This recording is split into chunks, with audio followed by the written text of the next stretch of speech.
Pernah nggak sih Anda bertanya-tanya apa yang membuat sebuah rudal modern itu hampir mustahil untuk dihentikan? Nah, kali ini kita akan bedah tuntas rahasia di balik Khorramshahr 4, rudal balistik canggih milik Iran.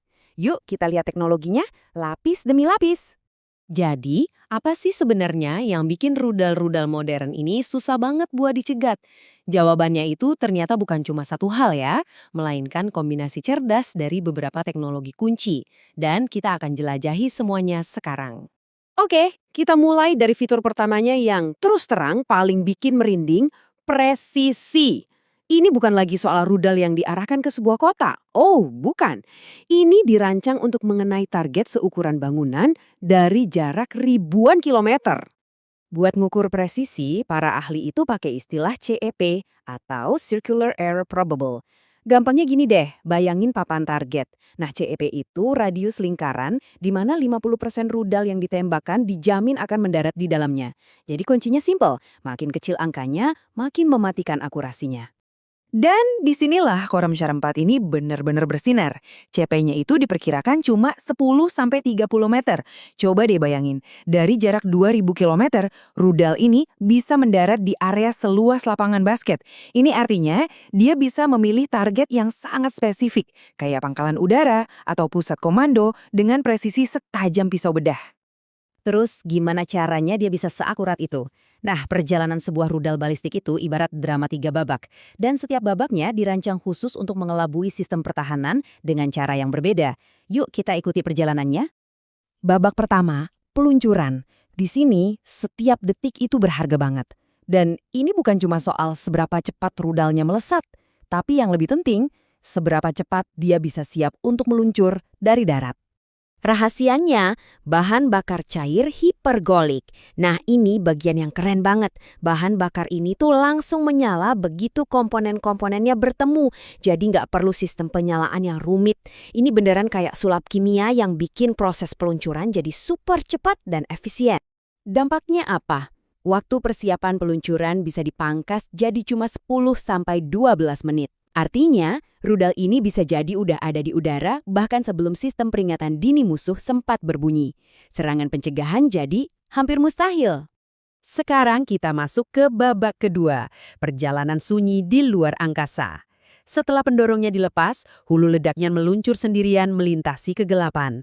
Di sini cuma ada satu aturan main, kecepatan adalah segalanya. Seberapa cepat sih? Diperkirakan kecepatannya bisa sampai 20.000 km per jam. Itu lebih dari 16 kali kecepatan suara loh. Pada kecepatan setinggi ini, hulu ledaknya jadi kayak hantu bagi sistem radar. Terlalu cepat untuk bisa dilacak dengan andal. Dengan kecepatan kayak gitu, perjalanan sejauh 2000 km cuma makan waktu sekitar 12 menit. Coba pikirin deh, dalam 12 menit Anda mungkin baru selesai bikin kopi.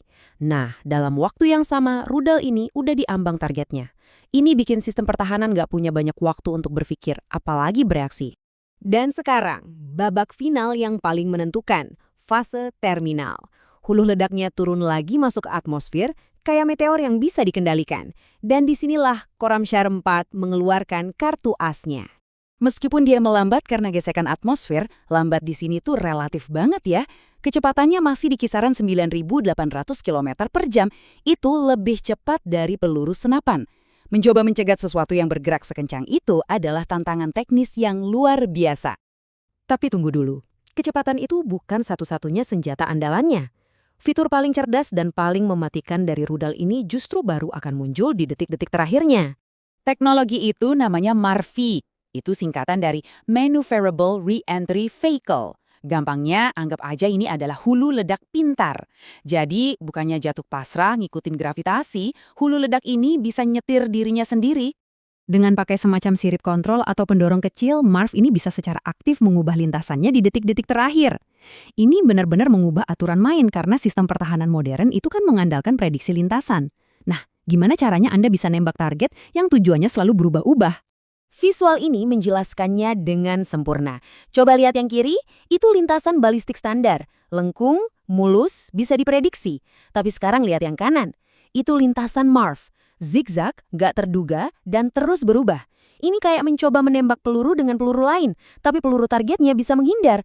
Hampir mustahil. Jadi udah jelas ya, bukan cuma satu fitur yang bikin dia begitu berbahaya. Tapi ini adalah tentang sinergi. Bagaimana semua elemen canggih ini bekerja bersama untuk menciptakan sebuah sistem serangan yang sangat-sangat sulit untuk dilawan. Yuk kita satukan semuanya. Pertama, peluncuran super cepat berkat bahan bakar hipergolik bikin dia susah diserang di darat. Kedua, kecepatan hipersonik di luar angkasa yang memangkas waktu reaksi jadi minimal. Dan terakhir, jurus pamungkasnya, Marv, yang membuatnya licin seperti belut di fase akhir. Setiap tahapnya itu dirancang untuk menang. Jadi kesimpulannya, kombinasi maut dari kecepatan, presisi, dan kemampuan manuver ini menciptakan sebuah tantangan yang luar biasa berat bagi sistem pertahanan rudal manapun. Senjata ini dirancang bukan cuma untuk menyerang, tapi untuk menembus pertahanan. Nah, ini semua meninggalkan kita dengan satu pertanyaan besar. Kalau pedangnya udah secanggih ini, bagaimana perisainya harus beradaptasi? Ini adalah perlombaan senjata teknologi yang sepertinya nggak akan pernah berakhir, di mana setiap inovasi ofensif pasti memaksa lahirnya inovasi defensif yang baru. Jadi, apa ya langkah selanjutnya?